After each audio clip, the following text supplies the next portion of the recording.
Oops, that's not how you spell. I've never known how to spell in my life. Hey, neither have I. Since I just woke up, my brain's still rebooting. Give me a minute. All right. Okay. Let me do this just so I'm a little more brain. Do I get to know the origin story of why this is happening? That is what I'm about to ask. The animalistic instincts for a second? We could, if you like that idea, but I wanted to leave it up to your discretion, because if you had some other, like, evil warlock patron or something, or any other weird method or idea of why this is happening that fits better into the campaign setting, then I'd want to go with that. But yeah, that was the idea that I came up with. Honestly, I don't really care about why it's happening. I just care about like what will happen from this point on, because I'm interested in playing the character and seeing how the interactions work, what the fun is. As far as the story and reasoning, it's kind of not going to change the way I play, so it doesn't matter to me. Alright. But I mean, if it depends on like how you want the story to go forward, because like I assume they're probably going to be interested in doing that, and depending on what the problem is, they might want to solve it in different ways. So it's up to you. Okay. I have so many ideas. So currently, the starting city that the campaign will be starting in is just going to be called The City. Okay. Because I don't have a name for it. What if that's just the actual canon name? Like The City? It was the only city that they knew of when they were building it, so it just kind of stuck. It is the capital main city of the campaign. Sure, so the city is called The City. The Emperor is me. He's not very smart with names. Call it The City. Another quick disclaimer. I am trying to tone down my swearing so that I get ready for when we actually play. Mm-hmm. I may slip up and actually swear a couple times while we're playing. That's fine. Mm-hmm. But this is more or less practice for me to try not to swear when we're live on Twitch. Okay. And if you do, it's not the end of the world. Oh yeah. For the first little bit here, it's going to just be plot story exposition. Mm-hmm. So, several years ago, you, Tat, were living in a small village, a couple days' journey from the city, the main city of Garethil, the empire you reside in. Mm-hmm. Not too long ago, maybe a month, something changed. You would wake up not where you went to sleep. You would not remember much of the days past. You wake up and a couple of days had passed and you don't know what you had done those days. Mm-hmm. Slowly you began to piece things together that you having narcolepsy, where you would just fall asleep and you wouldn't remember what happened. And the waking up in different places would most likely be your just sleepwalking. Mm-hmm. Whatever was causing this, you were not quite sure. Your parents were definitely concerned, but it was nothing that the local mages couldn't try to figure out. Mm-hmm. Over time, things got to be a little bit weirder. People in the village started disappearing, and bodies had been found not too far off. At first, it had been blamed on local wildlife, dire wolves, normal wolves, goblin hordes, so forth. But eventually, as this began to occur more and more often, people began to get a little more concerned with their village lifestyle. Your family was one of the first families to make the decision to move to the city. Partway through your travels, you fell asleep mid-walk. Not quite sure, again, how or why, but you don't remember what happened next. You woke up.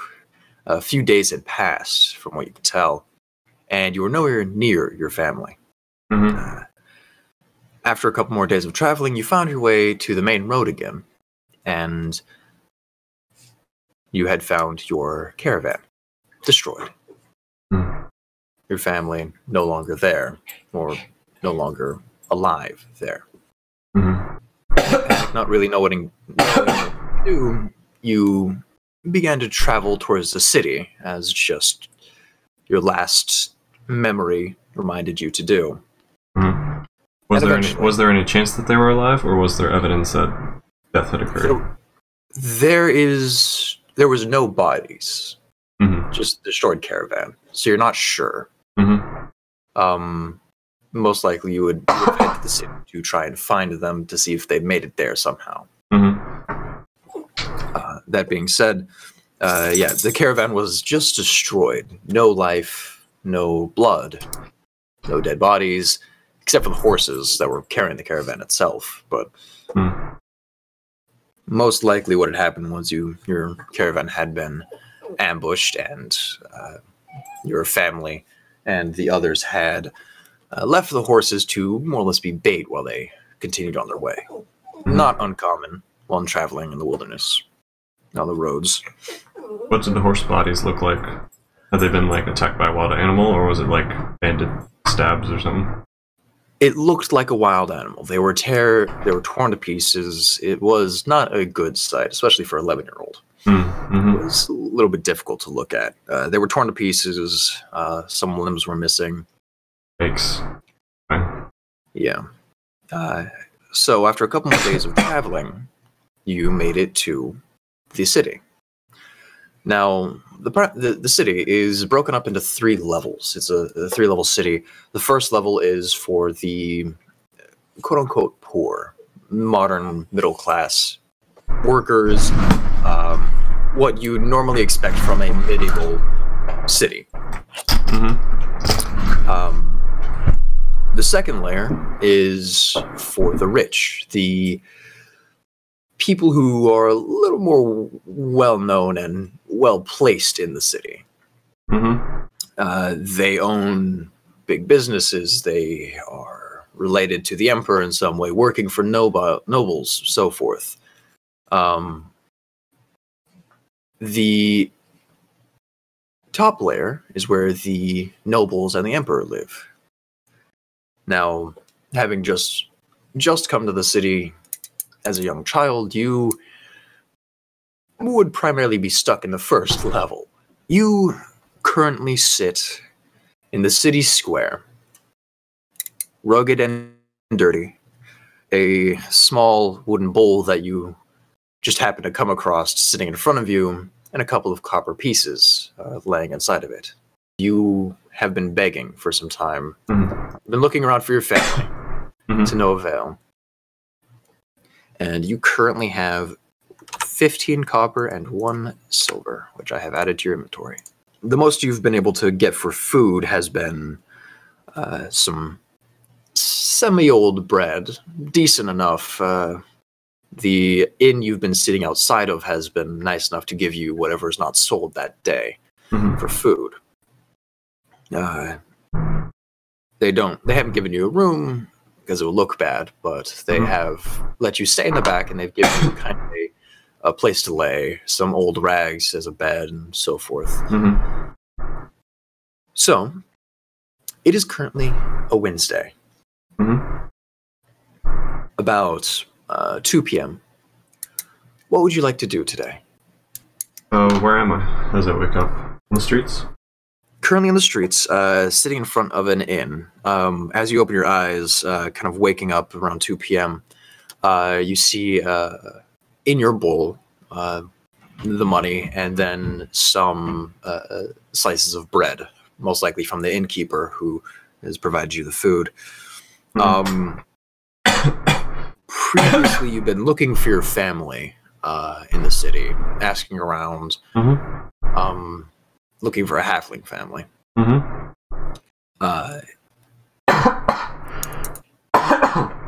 But currently, you see a busy open street, salesmen, marketers walking around trying to sell their wares. No one really bothering you or looking at you twice, as you are kind of gross looking, since it has been now a couple of days without a bath or proper roofing. Yes. Okay, a couple questions. Did I remove the rations that I said it had, or that it said I had, considering I've been walking on the street for a couple of days? I'll go ahead and say keep those rations. The food that you've been getting from the innkeeper has been refilling your ration stock. Okay. Okay, cool. Yeah. I was thinking I might have like nothing but the bread that I've been getting, so I just want to eat it as soon as possible. They've been fairly kind. They save some food for you, like some beef stew and so forth. But then kind of give you whatever else is not made or what is made but is not sold throughout the day. So you do have a good portion of food. You're not going hungry. It's just that's good. Not comfortable. Gotcha. During your times of quote-unquote begging, you've also been using some of your bardic technique of performing to earn some money as well. So I gave you a little bit more money on there. Okay, awesome. Yeah. So currently you have 4 gold and 35 copper. Sorry, 4 silver and 35 copper. Okay, cool. Well, in that case, Sotat wakes up on the street, sees that she's got some more bread or whatever. I assume she'll be hungry, so she'll probably just immediately start grabbing that on it. Understandable. Are there any people walking by on the street in front of me?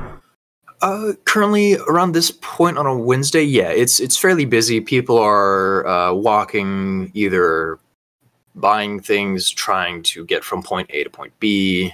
Some people are working and trying to sell right now. So it is fairly busy. Mm-hmm. Have I gotten any leads yet, as far as, like, asking around? You have, yeah, you would have figured out that there is recently more people coming to live in the city. Mm-hmm. From what you know, none of them are halfling yet. There was a caravan.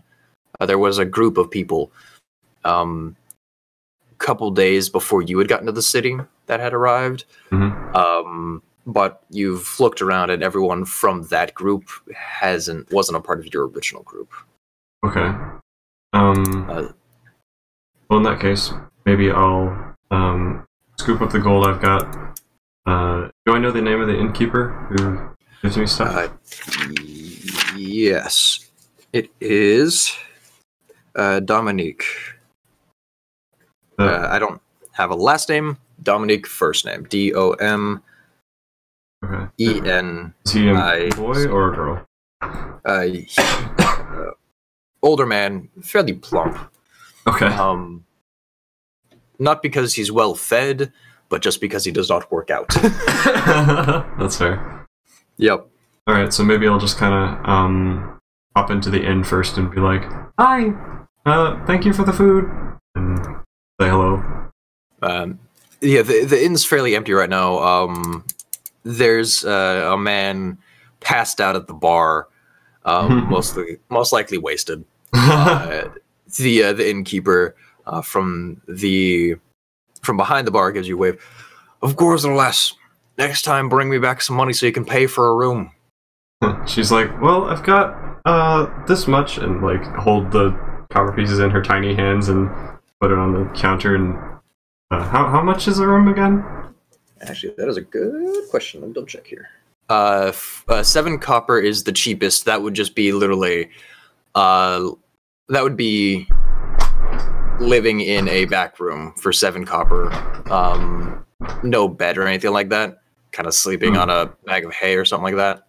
But it'd be a roof. 1 silver for an actual room with an actual bed. It's not a nice bed at all, but it's decent enough to not be the floor. Okay. So I'll probably go ahead and be like, "Oh, I can afford it now," and I'll put down 7 copper just for having a roof for this next night. I'm not going to stay in it right now, but I'll count out 7 and be like, anything's better than the cobblestone street. Right. Absolutely. Thank you very much. I'll be sure to have food and at least something to sleep on for you. Oh, thank you so much. On the head. You're so nice, Dominique. I don't suppose you've seen any halflings today? Just you so far. Okay. Well, I'm gonna go to the entrance to the cities and see if anyone else has come through. Maybe the guards know something. Well, good luck. Be safe. I'll do my best. If anything happens, I'll just play some music at them. He laughs at that. Perfect. He gives you a small piece of jerky to to eat along the way as well. I'll just happily take it and start like gnawing off pieces as I go. So you begin to make your way towards the city gates. Go ahead and make a perception check for me. Oh, that's actually a natural 20. Oh, perfect. I don't know my modifier yet. Apparently it's a plus 6. 2. No, that's persuasion, sorry. Yeah, perception is +2. I believe you, I don't see it yet because I'm blind. Apparently my perception of real life's bad. I see it now finally. In real life, you rolled a 3. Yeah. D&D, you rolled a natural 20. So, while traveling, you don't see it at first, but you feel eyes on your back. You look around, and you catch a taller figure standing in an off alleyway, watching you for a moment. He realizes you've been seen, and then slinks off into the shadows. So it's like an actual entity? From what you can tell, yes. Okay. Darker figure standing up in the alleyway. Keep watching you from a distance. So basically, I just kind of felt like I was being watched for a second, felt the hairs in the back of my neck bristle. I kind of look around, see a thing, and then it disappears into an alley? Yep. Okay. My heart rate kind of increases a little bit, and I'm a little freaked out about what I just saw. Did it seem like anyone else saw it or reacted to it? No, everyone, from what you can tell from looking around you, no one else really reacted to it. It was, from what you can tell, you're the only person who saw it, looking around at everybody else's reaction. They seem to be fairly focused on what they're doing. Okay. I'll just kind of quicken my pace just a little bit and keep going. Okay. So after a couple of minutes of walking, not too long, you get to the city gates. I'm assuming you would have gone to the city gates the past couple days you've been here. Okay. So the guard, one of the guards, the afternoon guard, does recognize you. Hi, insert name here. Sorry? Hi, insert name here. Yeah.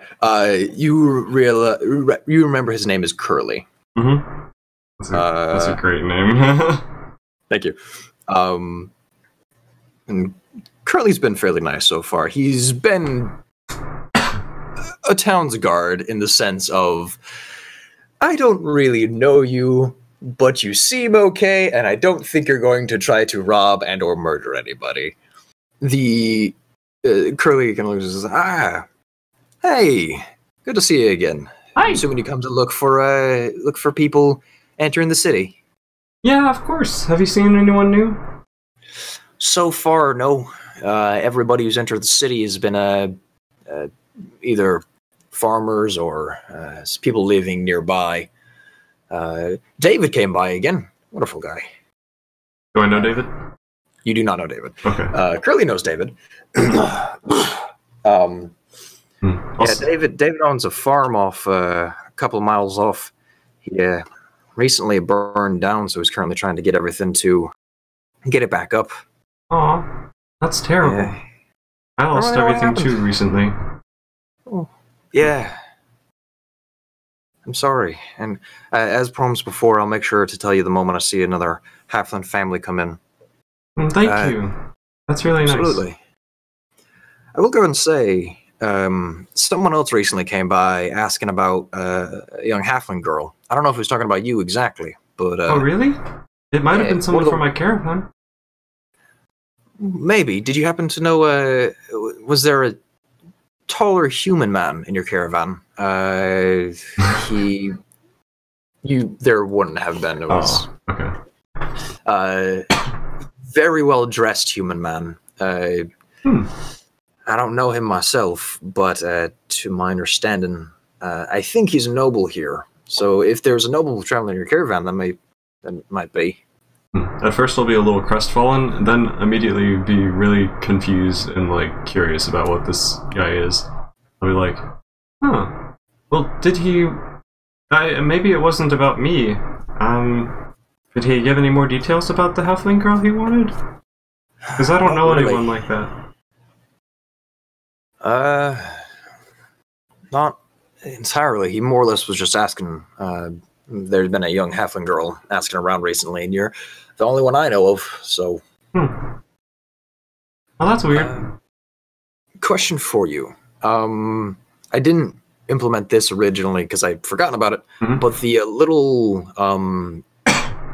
purple red stone in your hand, is that something you wanted to distinguish? Yeah. Yeah, I think it was the left hand, just a little gem that it's a faintly glowing blue color. So that would have been in your hand after the caravan situation. Oh, so it wasn't there until then? Wasn't there until then. No. Okay. Does it look like it might be a valuable gem or something, or does it just look like a rock? It looks like it's a sapphire, but it's embedded into your hand, and yeah, it reminds her of a sapphire, and you would have in the past tried to take it out, like maybe I can sell this. Why is this here? You know, stuff like that. Does it hurt if I try to like yank it out? Yeah, because it is a part of you at this point, so you're like pulling on a finger, and it's like yeah, okay. Yeah. Maybe I would like try to put a sleeve or like a little strip of cloth around it to hide it, so that people wouldn't try to take it from her. Some gloves that you would have probably found, yeah. Maybe not an actual glove, but just like any strip of cloth or something wrapped around it to try to conceal it a little bit. Understandable. Okay, cool. Just wanted to double check that. But yeah, no, Curly the guard. Yeah, no, he didn't really say. It was more or less, you know, has been their little halfling girl asking around, and you're the only one I know of. One of the other guards might have talked to another girl. I'm not sure. Sorry. He did say that if the girl came around asking again, to try to get up to the Noble District if she could, and look for a Mr. Vlad Desiree. Well, I don't have permission to go up there. They say that they don't allow street trash up there. I didn't have that written, but that is very true. That is very true. Okay. Okay. Well, how about this? I get off my shift in about 30 minutes. If you want to, I can take you up there. They don't really stop us town guards from going anywhere. Oh, thank you. And she'll kind of like grab his hand and jump up and down a second. Of course. I mean, nothing real exciting's happening, isn't it? I'll look around. Is there anyone coming in and out of the city right now? Currently, no. No one has entered the city or left the city recently from while you've been talking. The most that you've seen is town guards doing their walkabout. How close are the other entrances to the city? There's one on the other end of the city, which is about 2 hours of walking. Yeah, I'm not going to go there. I'll wait with Curly if that's the distance. There are other entrances, like primarily sewer entrances, but nothing real big like proper entrances. Okay. Well, in that case, I'll just offer to stay with Curly and probably pull out my dom card.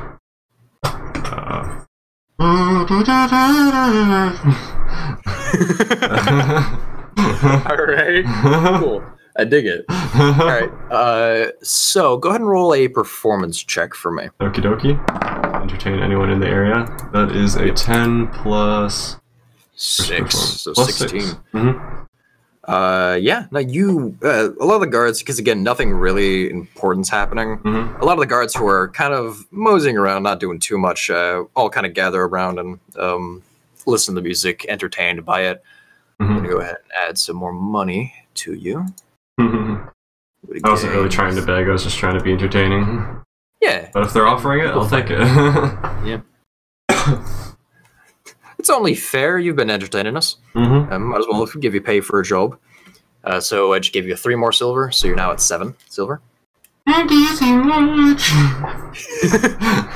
bam, bam, bam, bam. So about 30 minutes passes. You've been playing music, eating food with some of the guards. They give you some of their guard rations to eat with them. Fairly nice guys. Not much happens here, especially at the town entrances.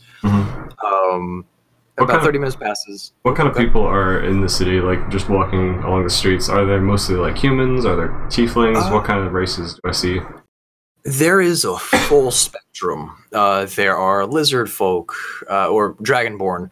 There are a few lizard folk who do get some weird looks, but they're just because lizard folk are usually tribal. Yeah. But there are a few living in the city now. There aren't any tieflings that you've seen thus far. At least down here in the lower districts. There are humans, elves, halflings, half-orcs, gnomes, dwarves. And everything. A little bit of everything. And new races that you yourself really haven't seen a lot of. For example, there is a fairly new race of people called the Warforged. Do you yourself know, as EJ, do you know what Warforged are? Kind of. They're just mechanical construct people. More or less, yeah. They're mechanical construct people. From what you've been able to gather, what you know, they haven't truly become a real race of people until recently, time-wise, about 100 years or so ago. They recently became people, I guess you could say. Similar to Emancipation of the Slaves, kind of, they finally got their title of race and person. Not too long ago in the grand scheme of things, but it's been a couple hundred years now. So, like, they were considered robots or something? Citizens or something? Go ahead and roll an intelligence check for me. Or a history check, I'm sorry. Which is just intelligence. Natural 1. I guess as an 11-year-old, I don't know much. Yeah, they're robots, but then they're not robots, and they're actual people now. And most of them are pretty nice. Cool. Yeah. I mean, I've only been around for a little while, so I wouldn't know, like... Yeah. I've grown up with whatever the current state of things is. Yeah. I've got a natural 20, a 10, and a natural 1 as my first 3 rolls. Better than Stuart. He was getting like 4 10s in a row. He did not. I don't think he ever got a natural anything besides 10. I think he might have gotten an 11 at one point, but you know, better than Stuart. That's funny.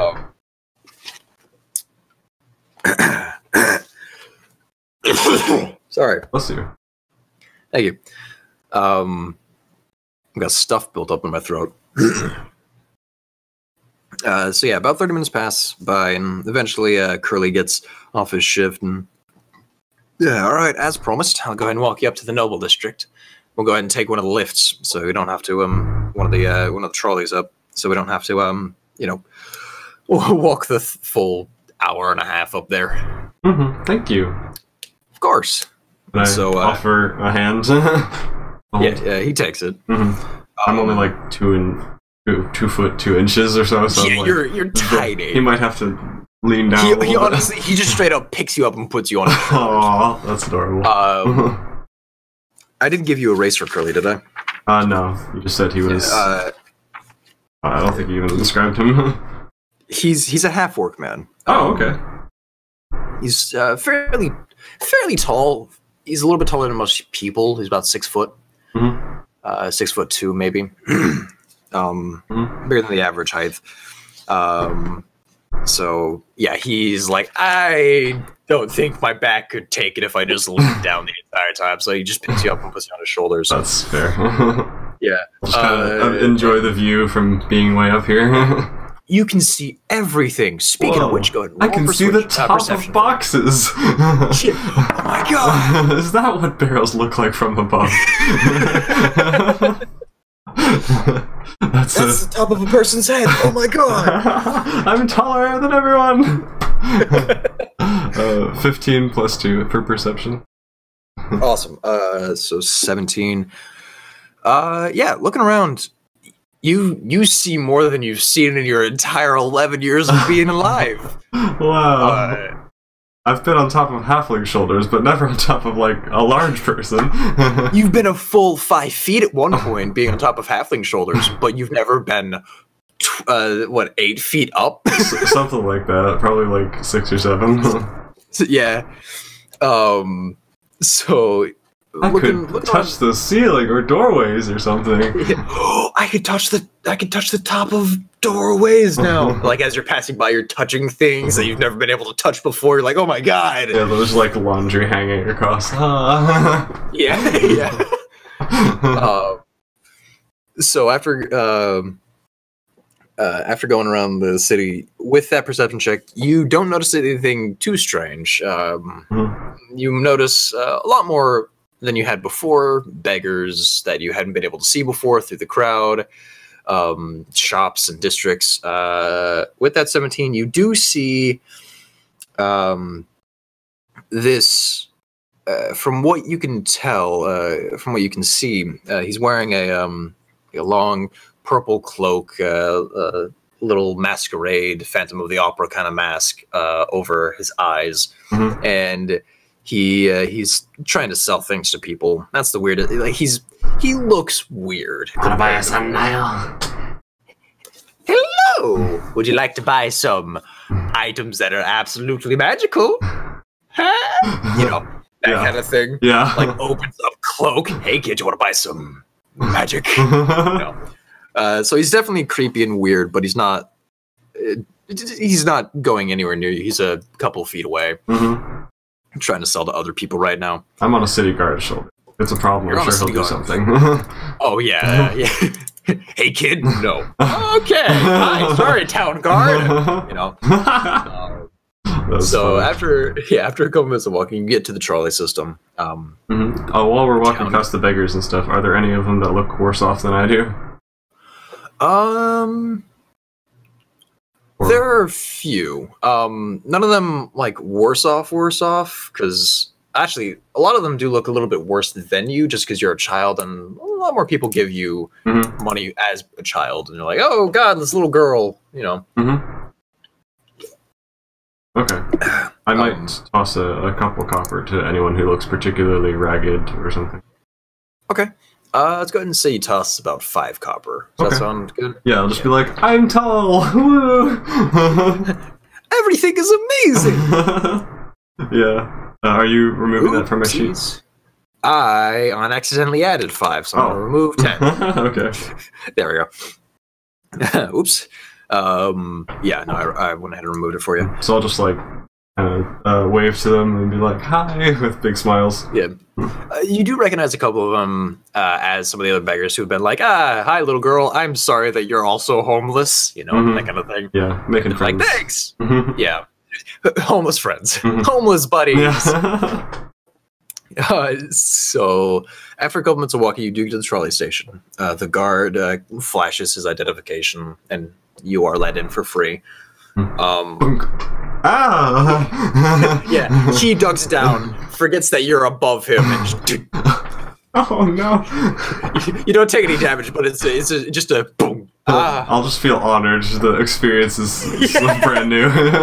Finally get the experience of bonking your head on something. Yeah, I feel powerful. I feel powerful. I feel tall. So I'm top on the world. Literally. So you do get onto the trolley. The town guard sets you down. So what kind of trolley is this? Is this like an elevator or like a sideways trolley?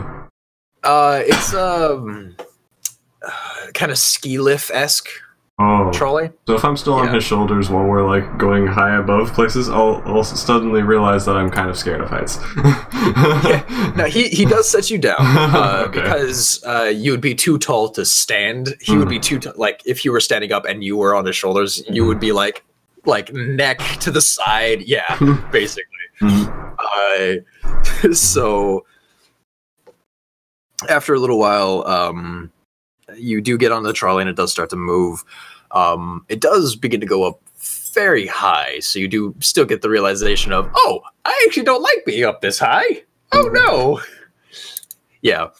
The Curly does try to comfort you a bit. Mm-hmm.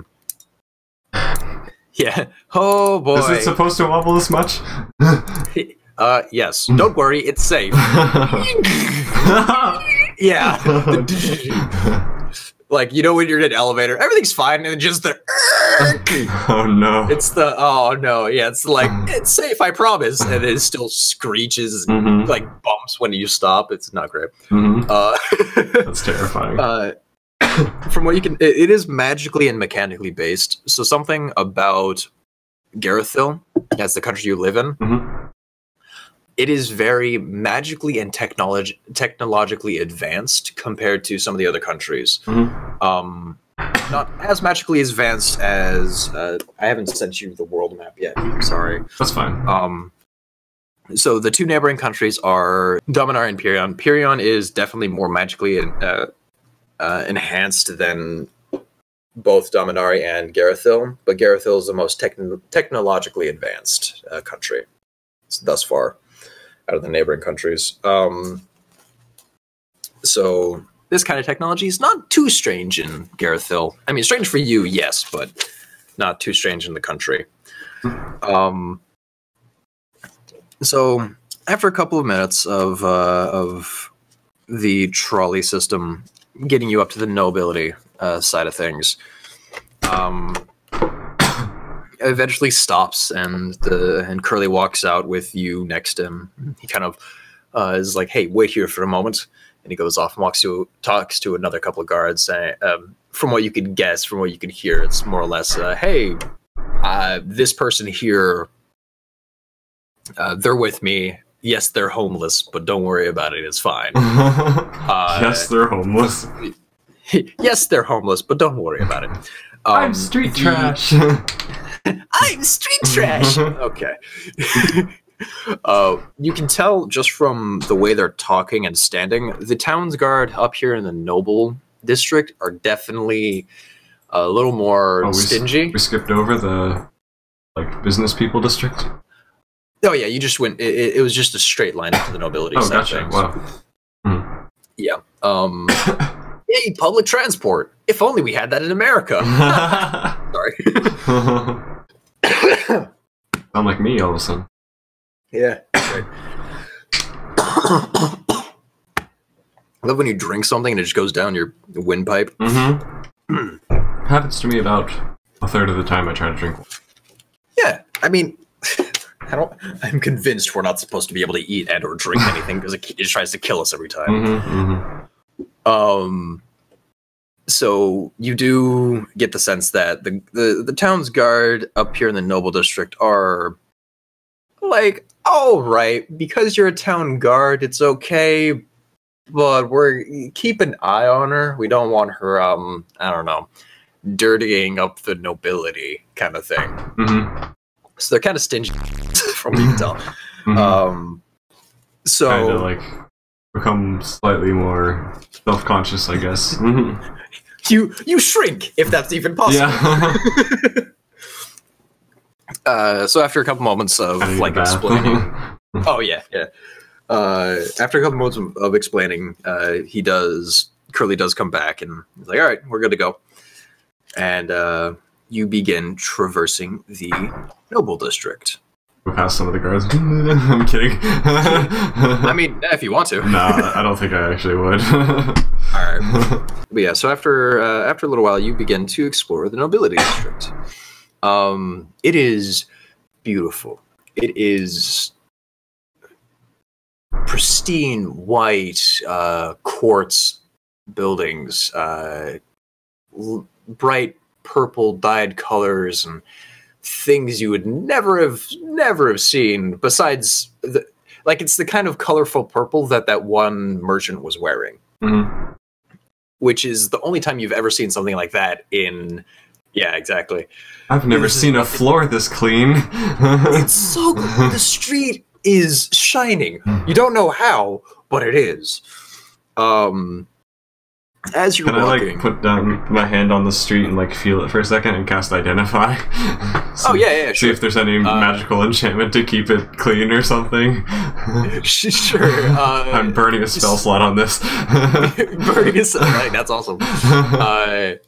That's the best way to use spells. The floor, is it enchanted? Yes, it is. Whoa. It is indeed enchanted. From what you can tell, there is a enchantment on it to make it look cleaner than it actually is. Because it is, of course, a street floor. But it is still definitely clean. There's an enchantment that basically keeps dust from building up on it, from anything really building up. It just kind of like dissipates away. So, in fact, when you put your hand on it, your hand actually gets so much cleaner. It's weird. Wait, so I put my hand on it, and what was the enchantment? It makes my hand cleaner? So, the enchantment, more or less, it makes it look shinier than it is, and then there's another enchantment that kind of keeps dust and anything that would build up and make it gross, kind of it like pushes it away and makes it dissipate. So when you put your hand on it, the bottom of your hand, that part is like cleaner than the rest of your body for some reason. It's interesting. I don't have to wash my hands anymore. Just put it on the floor. Curly, I would suggest you still wash your hands, but yeah, no, that gets rid of the dirt. What happens if I like put my dirty clothing on the? It does get cleaner. You definitely get weird looks though. I'm just gonna like roll around for a second and then be like, roll around for a second, and then everyone's staring at me, and I'll be like, okay, sorry. The well-dressed nobility people, there aren't many of them walking around, but the few that are like, that's weird. Yeah, and they're giving. There's a homeless child rolling around on the street. Yeah, one of the people goes over to Curly and is like, "Sir, there's you can't bring your pets up here." No, it doesn't say that, but it's like, "Sir Guard, there's a homeless child here." Yes, I'm well aware. And it's like, "Oh, okay, okay," and she kind of gives him this look and walks away. So having so much fun. Yeah, welcome to my D&D world. Yeah. So after a couple of moments of rolling around, you're so much cleaner. Not Yay. like actually, like you're still a little bit gross and your hair's a bit greasy, but you're not dirty. Yeah. You look cleaner, which is nice. I could pass for nobility. As for someone living properly in the poor district, probably. Someone who has bathed recently. Yeah, absolutely. Recently being a relative term. So after a couple of months of that, you begin to go on your way again. You yourself don't exactly know where you're going. Yeah, I'm just following close behind him. Yeah, Curly seems to have a better idea, but he still doesn't know exactly. So you get lost at one point. Like I lose him, or we both? No, get lost? he gets lost, and he's like, crap. And he like backtracks. Where are we going now? We just went this way. Yeah, I'm not normally up here in the nobility district, so I'm not quite as used to it as I would hope. So he backtracks to the main road. Can we go exploring? We can find some cool clothes or something. Technically, we are. So yeah, I mean, we could try to find where we're going. Explore around. I don't have any money for anything anyway, but we could look at all the shiny things. Yeah, absolutely. Everything up in the noble district is way too expensive. Really expensive. Yeah. So you do look around. Sorry. You do, as you do explore, you do see a lot of really nice food, bakeries. Does that have jelly in it? Probably.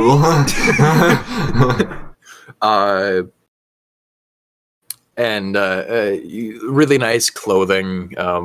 The people walking around look like nobility. After a couple moments of more walking, you get to a large open square, and in front of you sits the palace. The Emperor's Palace, to be exact. It is massive. It is as if there were 5,000 tats all standing on top of each other to make the correct height. You could fit my entire neighborhood where I grew up in here. And probably 3 more villages, yeah. And Curly kind of points it out, yeah, so that's where the Emperor lives, and most of the Emperor's council lives there as well. I don't know them. I don't really want to know them. They're all kind of pricks. So he's like, all right, well, let's keep going. And he asks a couple questions, and eventually, it's been about 20 minutes of walking. It's been a while. You make your way to a large mansion. Right, so this is Vlad's home, to my understanding. I don't know. He seems decent enough when we've talked in the past, but most rich people are kind of pricks. What do pricks look like? You'll find out. And he goes over and knocks on the door. I'm thinking like a prick is a race or something that I haven't heard of. That's about right. So he goes over and knocks on the door, and a couple moments pass by, and an elven woman opens the door. Hello, can I, and she looks Curly up and down, help you? And she looks at you and just stops. Hey, I'm Tat. Hi, Tat. She looks up to Curly. Can I help you? Oh, right, yeah, I'm looking for Mr. Desiree, to my understanding, the master of this home. Yes, give me a moment. And she shuts the door, and you hear footsteps leading away from the door. A couple moments pass by, and another set of footsteps reach the door again, and it opens up, and you see a tall tiefling man. Oh. Funnily enough, you asked about tieflings earlier. A taller tiefling man, well dressed, and the elven woman standing next to him. Go ahead and roll just a wisdom check for me. Okay. It'll just be D+2. 15. 17. Perfect. Okay. You get the sense that you've seen him before, but you can't quite figure out from where. Hello. Pleasure to make your acquaintance. I am Vlad Desiree. I'm assuming you are Curly, the guard I spoke to before. And you must be Tat. A pleasure. He kneels down and kind of puts his hand out to you. Hi. You know me already? I have seen you around being, well, fairly entertaining. Oh, yay. Glad someone enjoys what I do. Yes. I've also seen you have been able to get your hands on some things that were not yours exactly. This you do not remember. Besides the point. Nice to meet you. And you can see as you're shaking his hand, the maid is the elven woman before is like, wow, you're touching the poor. What the? But don't worry, I washed my hands with the brick. She looks at you just straight up dumbfounded. What? Never mind. Thank you, Curly, for do you have a tail? Sorry. Oh yes, I do, and you see it flick. So cool. I've always wanted a tail. I don't talk. They're interesting. I can definitely say that. Do you use it for all kinds of things, like brushing your teeth and... I don't know. Oh, well, I don't brush my teeth. We'll be able to talk about it more in a moment. Okay. And he stands up, and he looks over to Curly, shakes his hand, and you see him place some money into his hand. Thank you for doing this for me. And you watch as Curly looks down on his hand. His eyes go wide. Wait. Keep it. Keep the change. And he looks at you, kind of holds it in his hand. It looks like a shinier piece of silver. You've never seen a platinum piece before, but he just got a platinum piece, which is the equivalent to 10's gold worth. So he's like, holy shit, this is an entire week of pay, you know. Wow. Thank you for doing me my favor. So, Tat, from what I know, you are currently homeless, correct? No, I have a room in the inn. That's fantastic. That's great. You're moving up in the world. It's more of a shed, but it works. A shed nonetheless. Let me ask you this. How would you like to move up a little bit further and stay here in my home for a little while and do me a favor? I don't have enough money. Don't worry. All expenses paid. And he laughs. It is my home after all. You'll get bread, as much bread as you would like, including even better food, and a bath. Just the street outside is fine. Sure, he gives you this inquisitive look. Of course, it wouldn't be exactly free. I would ask you to do me a couple of favors here and there, but... well, I don't know what I can do, but I could try. What do you need? Well, I'll be happy to explain momentarily. Curly, thank you very much. You may go. Wait, I might need him to take me back down if I'm still looking for my family. Oh, and I have ways to help with that as well. He can take you back down if you'd like. Please, and he offers you both to enter the home. Do you accept his offer? Yeah, I'll kind of follow him in. Hear more. All right. So you walk in, and Curly walks in behind you as well. Curly, if you wouldn't mind, I would like to have a talk with Tat. Please make yourself at home. And he points Curly towards his living area. Nyla will get you some food and some drinks. And Curly kind of takes off his helmet. He's like, oh, okay. He's also like completely awestruck with this house. You see paintings of dragons, of knights, of magic, mages, and just history lining the walls. Fantastical art pieces that would be found in a children's book for you. The floor is shiny as hell. A different kind of shiny than the floor outside. This one looks like it's actually been hand scrubbed shiny. And you look up and you see Nyla, the maid. Oh, you're floating. No, she's not. Hanging from the chandelier. You look up and see Nyla kind of looking down at you. And you get the sense that she's the one whose hand scrubbed the floor. And so you're walking on it's like, I'm hurt. Kind of like, my floor. It's okay, I walked on the street outside. My shoes are probably not as dirty as they were before. Yeah, they're definitely not. And so she looks at you, is like, absolutely, sir. And she kind of takes Curly's arm and walks him towards the living area. So... Tat, to my understanding, you were looking for your family, correct? Yeah, I miss them a lot. I'm very sorry to hear that. I do understand. I lost my family at a young age as well. It's quite a thing to have happen. But from what you said, your family may be here in the city? I hope so. That's where we were trying to get here, but then my caravan got attacked by something. I think it was a monster. I don't know. No, it makes sense. There have been monster attacks recently on the outskirts. Well, what we could do is I could give you a favor for a favor, I guess you could say.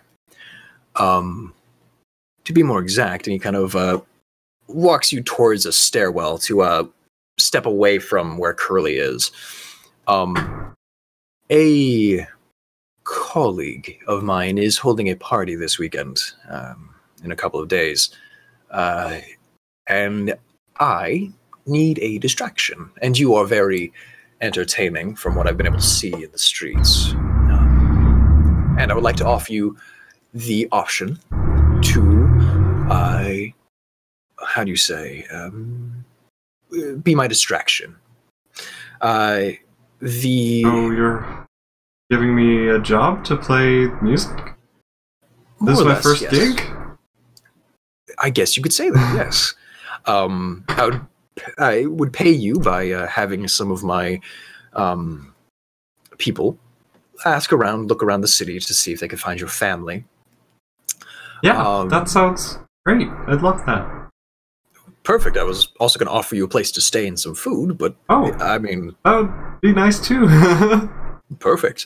Thank you so much. Yeah, you would just need to be distracting, I guess you could say, while at the party, while myself and I'm very someone else can play I have seen. Yeah. Been able to earn quite a few copper with that, from what I've been able to tell.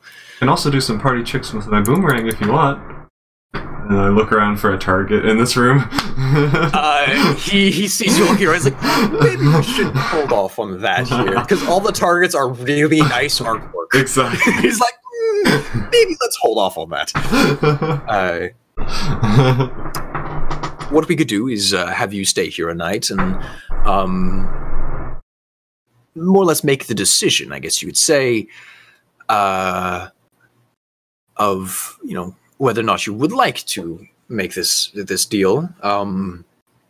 As kind of a promise of good faith, I can start having my men look for your family today, without even accepting my offer. I can have it kind of as a will of good faith, I guess you could say. And all you need to do is dress nicely, which I will offer you clothing, of course. Dress nicely and play some music and entertain at the party, while myself and a colleague do some work. Mm-hmm. Yeah, that sounds... I could do that. Wonderful. And if you decide to change your mind at any point, that is also perfectly okay. We can have Curly come back and pick you up, or one of my men can take you back down to the inn. Okay, thank you so much. Yeah, I think I'll do it. But I do need to tell Dominique that I won't be needing the room after all. And absolutely. Yeah, because I already paid for it. I guess I don't need my money back, but I'd like it back. But I just want Dominique to know that I didn't disappear. Mostly. Understandable. I completely get that. He's the inn owner of where you've been staying, correct? Yeah, sorry, I should have said that. No, it's okay. He's really nice. I like him. Too often. Well, that's good. But he needs to work out more. I have seen many innkeepers who do, yes. Well, what I will go ahead and say is I will, Curly, and I will have one of my personal guards walk you back to the inn to say your goodbyes, I guess you could say. At least let him know that you're not going to be staying with him tonight. Mm-hmm. Yeah. And he begins to walk you back down the stairs. From what you've seen in the house, there are a lot of rooms that are not inhabited. Mm-hmm. A lot of really nice artwork, shiny objects that you, Tat, wouldn't care too much about. I mean, I like shiny things, but I'm not going to take them. No, Vlad begins to walk you back down the stairs. He takes you to the room with Curly, who is currently sipping on what seems like a nice cup of coffee from what you can smell. Mm-hmm. And he looks and kind of sets down the cup and stands up. Yes, I will be... Tat here has agreed to stay with me for a little while as kind of a personal bard, I guess you could say. Oh, right, okay. I mean, it makes sense. Let me actually quickly do something for him, because I don't have my dice. I've got a job to play music. Someone thinks I'm good for once. Well, I mean, they sometimes think I'm good. I think I'm good. I think I'm good at the instrument. Curly's like, yeah, no, I definitely think you are. I mean, it makes sense that you've got this role. Yeah, seems decent enough. Well, so then I guess I will head back down to my lower district to get back home and get to work again. Oh yes, if you wouldn't mind walking her back down along with one of my own guards to say goodbye to the place she had been staying. Of course, yeah. Oh wait, so I'm going to go say goodbye, and then so one of his guards is going to bring me back? So his guard and Curly are going to go walk you down, and then the guard is going to bring you back up. This is shady as heck for EJ, but Tat has no idea. Tat has no idea. Yeah. If you want, you always can roll insight if you don't trust something. No, because I don't think Tat would have enough reason to be suspicious, even though I'm suspicious, so, I mean, I'm just going to go with it. Okay, EJ's suspicious. Tat, this is great. I'm getting a place to stay. Yeah, free food, free lodging, and I get to play an instrument. This is great. Yeah. And they're helping me find my family. Yeah. Everything I want. Everything I need. Yeah, more or less. Is there anything you want to do on the way back? The guard does come, the personal guard for Vlad, for Mr. Desiree, does come, and they begin to walk you down. Is there anything you wanted to do inside the Noble District or on your way down?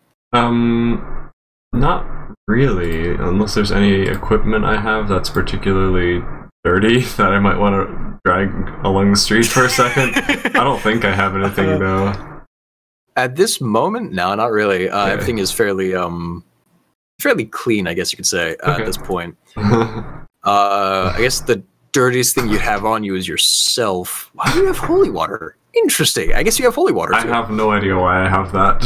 It just came with art? Most likely it's stuff that you picked up from the caravan to take with you to the city. I'm definitely not a cleric, so I don't know where that stuff came from. No idea. By the way, what are your parents' names? It's taken all of my brain power to come up with a name for if you realized when I was saying Nayla's name, the maid, that one wasn't thought through originally. I'm like, I need a name. That's a good Nyla. one. Okay. Nyla. Yeah. I'm gonna go with I think I might be reusing this from somewhere else by accident, but oh well, if so. How about Walter and Gina? So before you do leave, I will go ahead and say Vlad does ask your parents' names so he can start the search for them. So I'll be like, my dad's name is Walter, he's blah blah blah, description, features, occupation, he's really nice, blah blah blah. And then talk about my mother as well. Perfect. So then he talks to Nyla, and she goes off to go get people to search. It does take a little while to get back down again. Much quicker this time because you do know where you're going, and you have a proper guide, I guess you could say, of the other bodyguard. And so you get down. You get down to the modern district, I guess you could say. Is the proper name for it? It's the poor district, though, by everyone else's standards. Eventually, you make your way back to the inn. Before you do enter, Curly gives his regards. If you ever need anything, you know where to find me. I'll be on my shift at my normal times. Yeah. Okay, thank you so much for all your help, Curly. Give him a little hug, much as I can. Probably can't reach around his entire leg. Just like sort of around his leg, just ruffles your hair. Right. Good luck with your family. I hope that you're able to find them. I'll come visit sometime. Sounds good. Looking forward to you playing some music for us. Yeah, of course. Yeah, you did roll a natural 20, so you're well known with the performance. Or is that that's perception? Performance was 10. No. 10 plus 6, so 16. Yeah, that's right. It's still good. Yeah, that's right. So you're still definitely people like your music. Yeah. So after that, the other bodyguard who hasn't really spoken at all, he just kind of stands out front of the inn, and you enter in again. Dominique gives you a wave. Ah, there she is. Hi, Dominique. So I've had a weird day. It's I met some rich guy, and he says that I can stay at his house for free if I play some music for him. And I don't know, it sounds like a good opportunity. So I guess I don't need the room after all. I don't know if I could get my money back or not, but I just wanted to let you know that I'm not going to be staying in the room tonight, so you don't think I disappeared and died. Well, thank you for that. No worries. I would say be a little bit careful around them rich people. They're a bit strange. Mm-hmm. But it's really cool, though. One of them has a tail, and I don't know, he's cool. Rich people are definitely cool. I can definitely say that. They're definitely to look up to. Well, you're cool, wish too. to be up there one day. Well, thank you. And he puts out his hand with some copper in it. Mm-hmm. And he does give you back your payment, but he also gives you back 3 extra copper. Everyone loves the little girl. Everyone, you're a little girl. Everybody loves little girls. That's so cute. Especially because you're really nice. But yeah, and he gives you back your money plus a little bit extra. And he's like, well, you know where to find me. Wait, this is too much. This is It's all right. Someone gave me more money than they were supposed to already, so might as well spread it around. Oh, thank you. And I can't reach over the counter. I probably can't even see over the counter. I'd like to offer him a hug. Over it. Okay. Yeah, he walks around the counter and leans down and gives you a hug. Oh. And with that, was there anything else you wanted to do in the inn? No. The lower district? Not really, unless there's anyone else in the inn that I've seen a couple times that I kind of know. You see some of the normal people, some of the normal customers. They give you a wave. You've played for them in the past, so they give you a knowing wave. It's like, well, they haven't really overheard. They're all kind of drunk, and because at this point it's like 3 or 4 in the afternoon. They're like, yes, fine. I'm drunk as 3 in the afternoon. It's fine. They need something to do, so they give you a wave and. Okay, I'll skip out of the tavern back to the guard boy. All right. He gives you a look. It's like, okay. He's from what you can tell, he's a human. He's a very broad, big man, muscular. And he just gives you a nod of like, all right, well, good to go.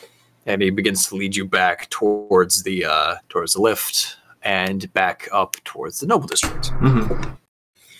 So, what's your name? He looks down at you.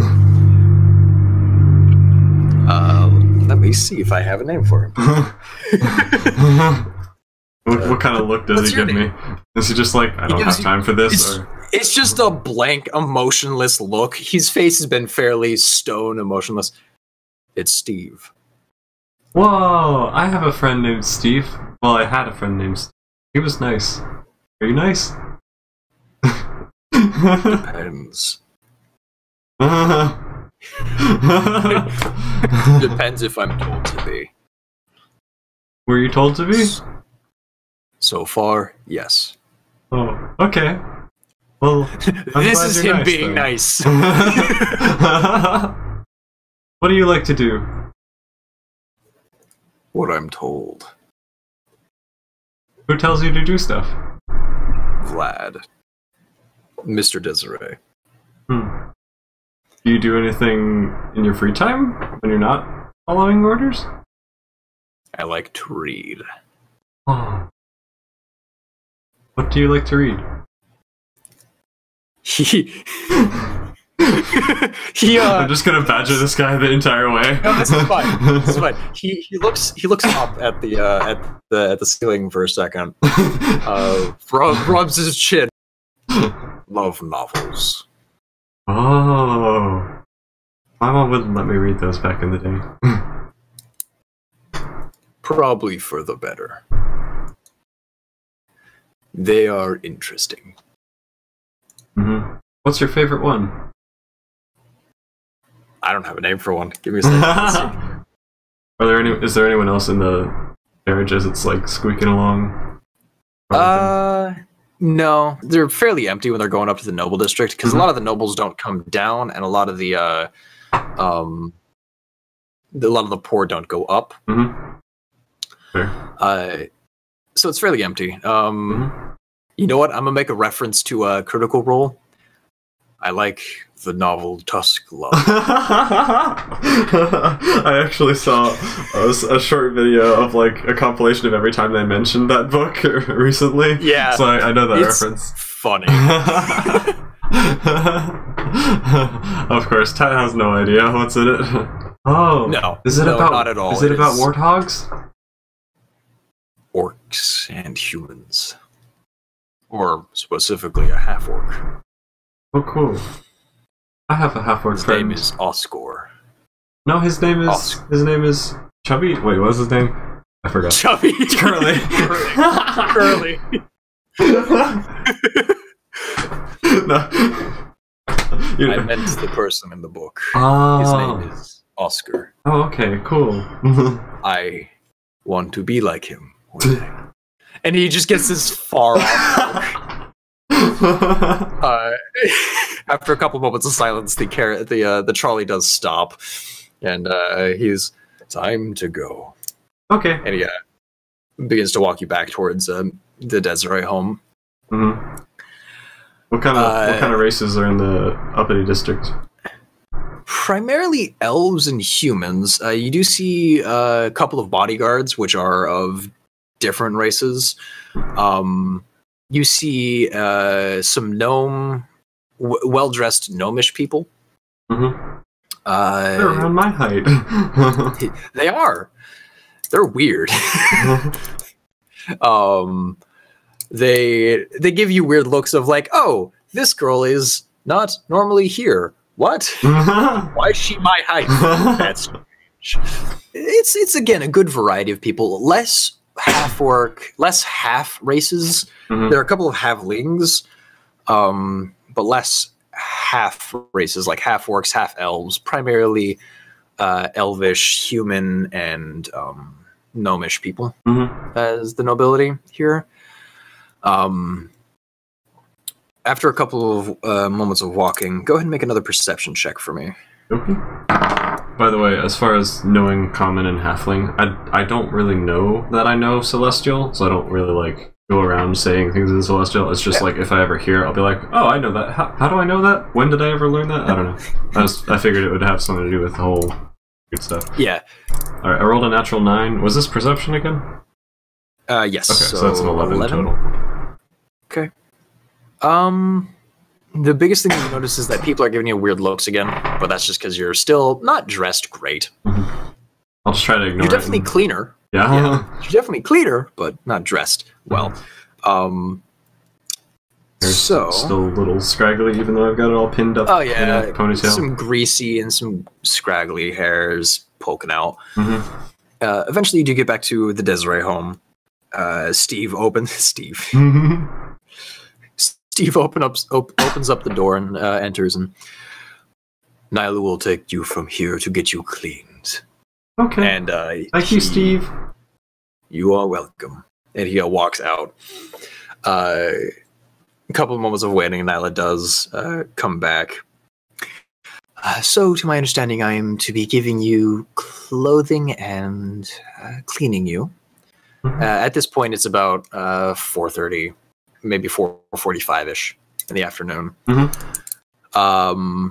So she directs you towards a bathroom with a tub of warm water, and says, "Well, I'm assuming you do know how to clean yourself, yes?" Yeah, I've taken a bath before. Good. Well, then I'll leave you to it. Okay, thank you.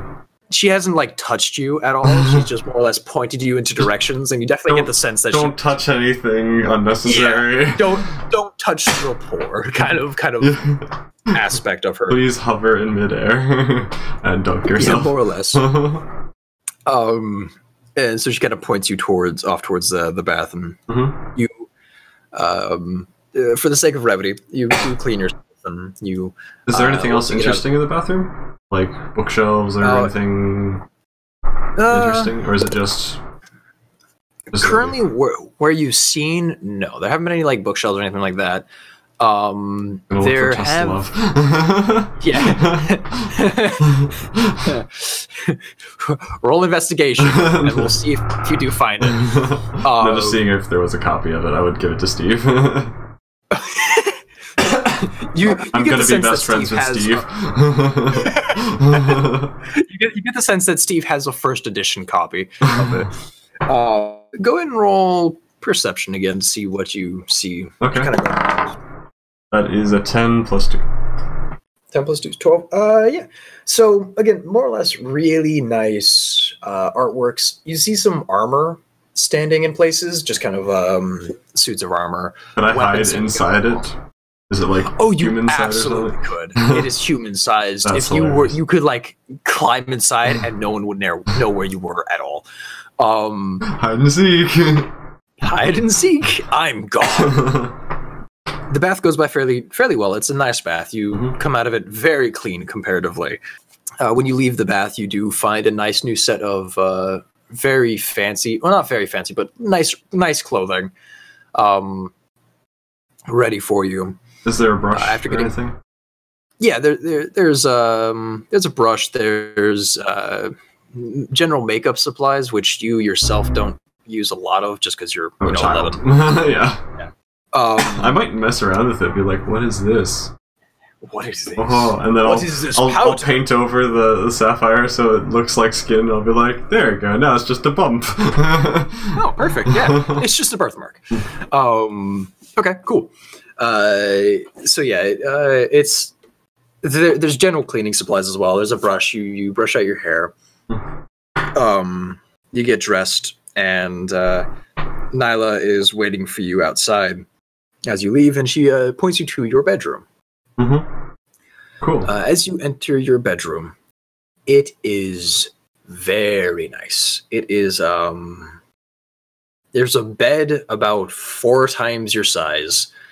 There's a bookshelf. There's a small desk. You see a wardrobe with clothing in it, and then an entire walk-in closet as well. Which is like, why do you need this many? But it doesn't matter. And there are so many clothes that aren't necessary, but you have them now. So I have clothes that fit me, right? Like new. Yeah, they all fit you. Okay. Yeah, Wow. fancy halfling children clothing. Wow. Mr. Desiree has apparently gone to hell and back, to literally and figuratively, as a tiefling. Oh my gosh! To get you all this stuff. With that, I would be impressed. How tall or big is the bed? Like, can I get onto it easily, or will I have to like climb onto it?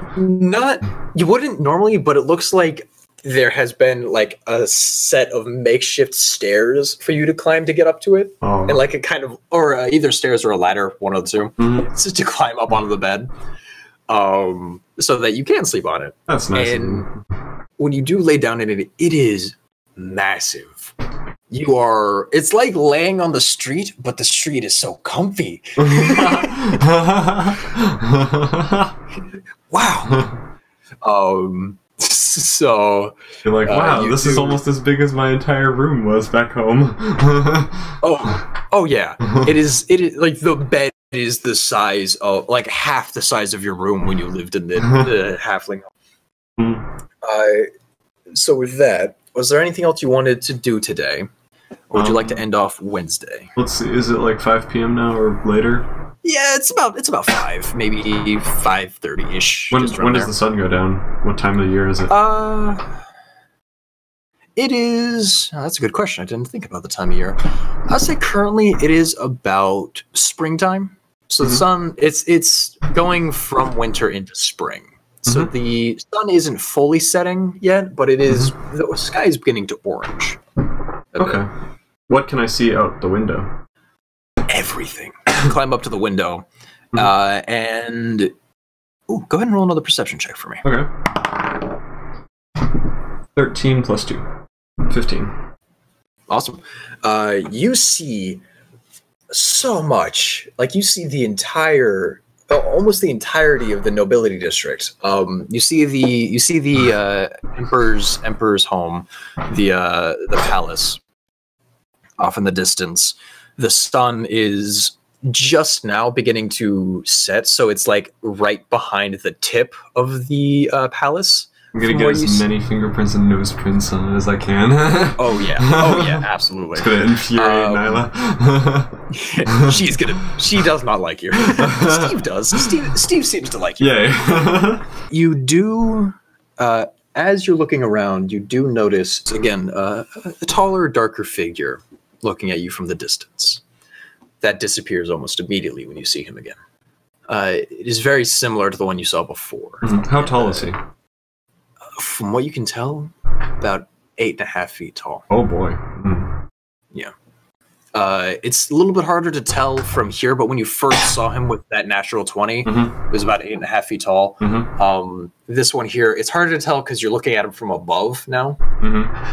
Where did I see him? So you're just somewhere in the distance?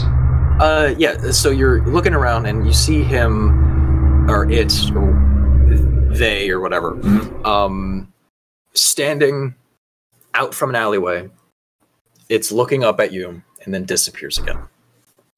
Okay, I'm instantly kind of freaked out again. Good.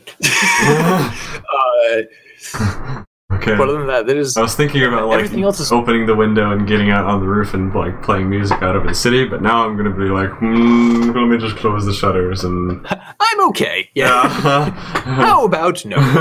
Yes. In fact, not. But you can see the majority of the nobility district from where you are. You are currently on the 3rd floor of the home. Cool. What's the landscape look like beyond the city? Beyond the city? Like mountains, plains? Yeah, so, the city... did you ever watch Sword Art Online? No. The city looks like that in the background a bit. So the main character's head, there's a little flat area. That is the bottom of the city. Walls up to the... that go around the middle district, then the rich district, and then the top district. It's kind of a pyre shape, and at the very tip there's the palace. So it's kind of like Minas Tirith? You see the walls of the city. That's what I was trying to get at before. Yeah, sort of similar to that. Okay. Actually, that's a very good example of it. Yeah, that's actually perfect. There aren't as many layers, but yes. So you see the outer walls of the nobility district, and then past that you see open plains leading to a foresty, so you'd be facing east. To the east of the palace, there's a large forest. There's a small plain circling, green plains and farmland circling the city, and then a little bit past that there's the forest, which is closer to where your village was, to the forest. And then off to the south, there is a large mountain range. That is the most you can see from your window. A little bit of the east and a little bit of the south. So that is the landscape you currently see of the world. The most you can see now is the farmlands. They're tiny. They're ant-like from what you can see. And then you see the forest, which is about a day and a half journey from your old village. I like it. And so, yeah, right now it's about like between 5 and 5:30-ish. Nyla does come up and knock on your door. Sees your face pressed up against the window.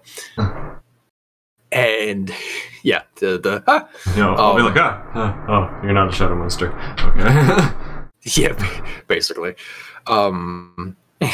She definitely glares at you though, as you're like, she sees the marks on the window. She's like, right, dinner is ready. If you would like to come down to the dining hall. And she walks away.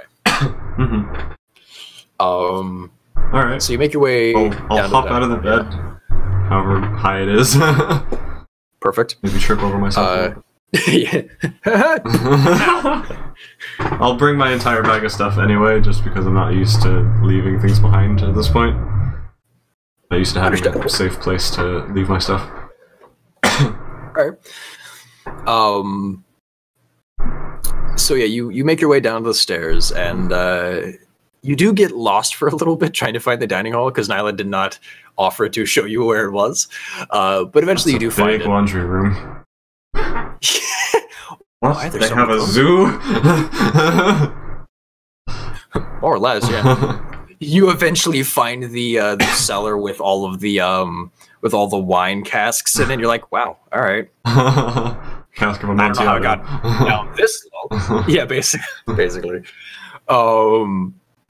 Eventually, you do find the dining hall. Help, this place is huge. I can barely reach the doorknobs. Oh yeah, right. Didn't think about that. Eventually, you get to the door that is the dining hall, and then eventually you open up the door that is the dining hall. Just be like, hello, hello, where is everyone?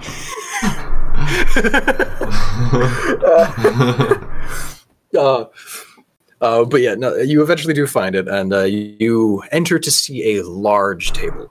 Mm-hmm. Several chairs. No one's sitting at it besides Vlad, who's sitting off to one end, and he offers you a chair next to him. Mm-hmm. There is no food on the table currently. Do you want to take the chair right next to him, or do you want to take a different chair? Where's the layout of the plates and foods? Actually, I can't see it. I'm too short. The table is. I'll just currently I'll sit there beside is no him. Yeah, so you climb up onto the chair, and you look at the table, and currently the table is empty, besides for a plate, some silverware, and more silverware than you're used to. Why do they have 3 different forks? You're not quite sure, but they do. I'm gonna put them together like the hands folded in prayer. All right. Vlad laughs at that. Vlad finds it cute. Hey, one of them could hold the other. The handshake. I'm gonna eat the other one. Well, not that hard. Just right beside Nyla's head. I like you, Nyla. Sorry. No. But currently there is no food laying the table. Mm-hmm. Vlad gives you a nod. He tries to... I can't think of small talk. But he starts some small talk with you. Mm-hmm. And then he claps his hands, and servers begin to come out with food. Oh, is that how that works? And yes, apparently. It's just 2 quick claps, and all the servers begin to come out with food. And my God, some of the food is bigger than you. It is huge and beautifully made, and honestly, you haven't seen food like this in your entire life, except for looking at the windows of the Noble District. Are there any jelly tarts? Jelly tarts... what are those? Because Blue has small brain. I don't know, I saw something in the window with jelly, and I'm wondering if there are any of those. Ah, yes. Not yet. Ooh. I'm actually taking a look at jelly tarts now. Now I'm hungry. Currently not yet, but eventually as the meals do begin to come out, you finish your first course, and the second course, and the third course, and the dessert comes out, which does have jelly tarts along with cake and some cookies and chocolate. Even though I probably already ate too much, as soon as the dessert comes out, I'll be like, I have to try that. Yeah, more or less. You see that Vlad isn't eating as much as you. Most likely that all of this was made for you to make you feel comfortable here. Also, probably a little bit overwhelming, but yeah, it's fine. And overeating. Yeah, you're gonna sleep well. I'm gonna have a little bit of stomach ache, but oh yeah, absolutely. And so food does. This is the most amazing thing I ever had. Vlad doesn't know what you said, but he nods. He's like, yeah. Is there anything you wanted to talk with Vlad about? I'll offer him half of my jelly tart. Thank you. I am all right. And he takes a bite of his own. He takes a bite of his own. He's like, thank you for the offer, but I'm okay. Like, rub my greasy hands on the tablecloth. Nyla. I have a napkin right there, and I didn't. Yeah, right there. And Nyla's just like, you hear from behind you. It's okay. It's okay. I'm so sorry to this lady. So, is there anything you want to talk with Vlad about? I'll just kind of ask him about his life. Like, how did he get to be this rich or something? A lot of favors. I helped a lot of very influential people who got me to where I am today. Similar to how you're helping me. Whoa, you think I'll have a big house like this someday? Most likely. If you do well with the favors, of course, and since we are going to a really fancy nobility party this weekend, you will definitely be making friends there. So I wouldn't be surprised. You can count on me to make good music. I mean, from what I've been able to hear in the past, you are very good, and you get the attention of people as well, which is necessary. Mm-hmm. But more or less, a lot of well-off people liked my work and gave me the opportunity to work more, and, well, now I'm here. Yeah, I've heard that networking is the only way you can get a job these days. That's a little bit too real. Yeah. Yeah. That was kind of realistic. Out of character-ish. But in character voice. I heard that networking is how you get all the jobs. If you plan, it starts going to economic. What you know, it's who you know. Yeah. I can't get enough information on my resume these days. You know, it's a problem. This is just EJ complaining at this point. This is just EJ's rant. Oh god, I understand that though. Like to like cellular level. With that, the night passes fairly nicely. I'll ask him if he has any family or anything. Well, the family that I've made along the way, not the family I was born to. No, parents passed away, as I said. When I was young, my siblings all went off to do their own thing. Some of them. One of them went off to go live in the forest. A very funny girl, that was. I haven't spoken to anyone in really any of my blood family in years. Did I grow up in the forest? Where did I grow up exactly? You grew up close to the forest, not in the forest. The forest was kind of an off-limits area. There were stories of dryad and monsters living there that would eat you up if you went too far from the village. Well, in that case, I'll probably be terrified of it. If he has a sibling there, I'll be like, Oh, interesting. Yeah. That's... Yeah, is she okay? He shrugs. Haven't spoken to her in years. But to each their own. I'm not much for the outside world. I'm much more of a people person, I guess you'd say. Do you have a girlfriend? No, I'm not offering. I'm too young. I don't know. Yes. I was just curious. Do not worry. Much to Nyla's dismay, I do not. Does Diane, does she like you? Turn around to see her. Roll an insight. That's a 7 plus whatever. 2. 2, okay. 9 total. I am a child. You get the sense that she does not like you. Just like the rage boiling. Yeah, no other real emotions besides you could have wiped your hands on a napkin right there. It was right there. You know that kind of thing. Apparently, I have a little bit of jelly on my face too. Oh yeah, you've got jelly on your face and on your you've wiped your hands on your clothes too. She's not happy at all. I don't like messes either, so I'm kind of annoyed by it too. But well, that's me. That's EJ talking, not Tad. Yeah. EJ's annoyed by the character. Yeah, EJ is annoyed by Tad. Understandably. But it is you can't really tell. And Vlad gives kind of a laugh, but it's again hard to tell. With that, again, the night does go by fairly quickly with all the food, and you do get fairly tired from all the food you've eaten.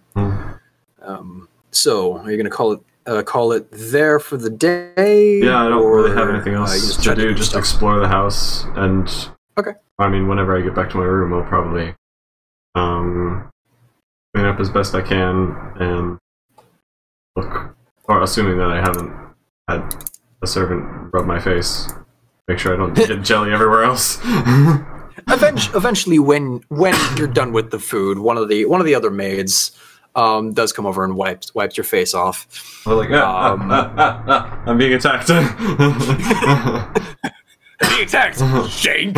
Stab her. Oh God. Oh no. Wrong character. But you do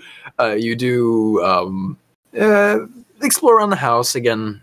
Roll investigation for me. Okay. What am I doing? Looking around the house? Yeah. Okay. Sure. That's a 10 plus 4. Okay. So yeah, you make your way around the house, and eventually you do find, from what you can tell, is Vlad's office. Do you explore the office at all? Or do you just like, notated? I'll probably be like, this looks like an office where important things happen. And then I don't know, is there anything that catches my eye? Like grandfather clock? With that investigation check, there's a lot of paperwork on the table. I can't see that until I get on the chair. True. You can see a stack of papers from the doorway, because the desk is fairly far away, and just with the way perception and being able to see things works,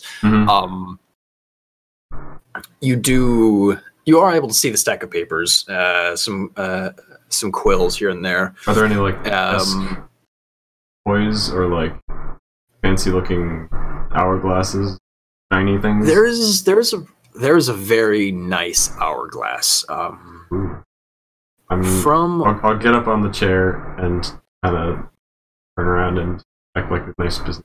Put on reading glasses. Not be able to see and put them down. I'll flip the hourglass and watch it for a second.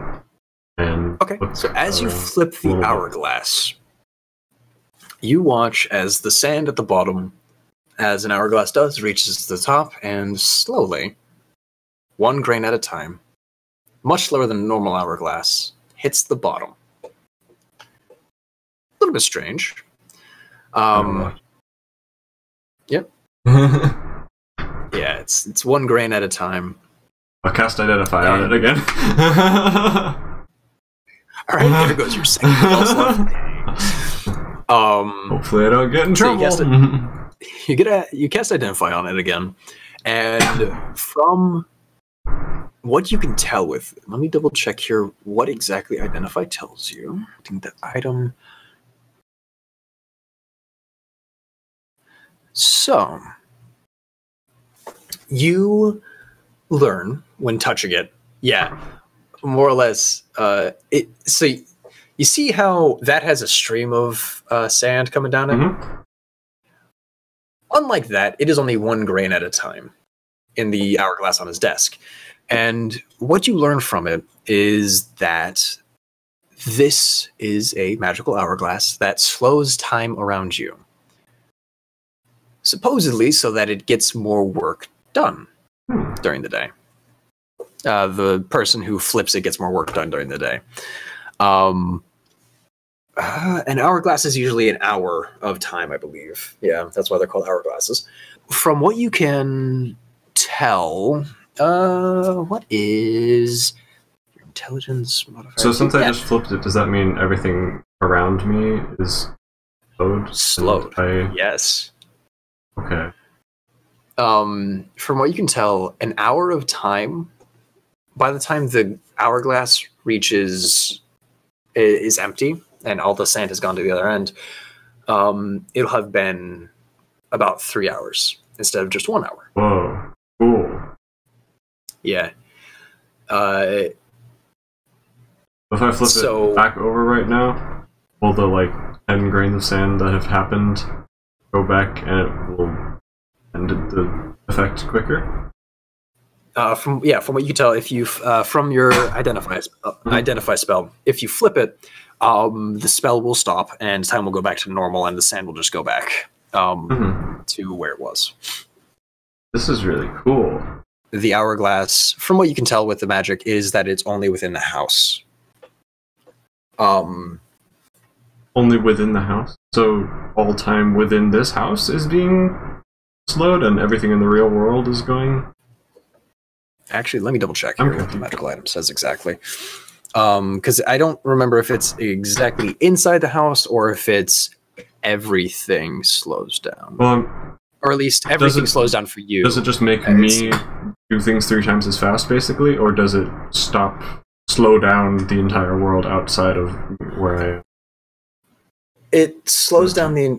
let's see here. It slows down the entire world, making everything around you move slower, but say, for example, Vlad, everything seems like it's going at the normal speed, except for you. They would see you moving 3 times as fast. Okay, cool.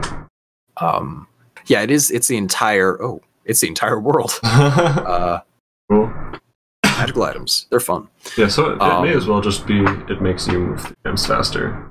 Yeah, I guess the best way to explain it is, it does make you 3 times as fast. So yeah, I find that interesting, but I don't really need that, and I'm tired, so I'm just like, oh, okay. Well, now that I know what this does, I'll turn it back and put things back to normal. And then, the grain falls like it normally would, and everything's back to normal. Cool.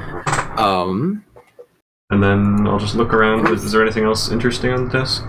I don't know if I'd read the paperwork or anything, but if there's anything like in big letters that says like cool, interesting thing, then I'll be like, oh, what's that? But if it's just like documents, I'll be like, I don't feel like reading.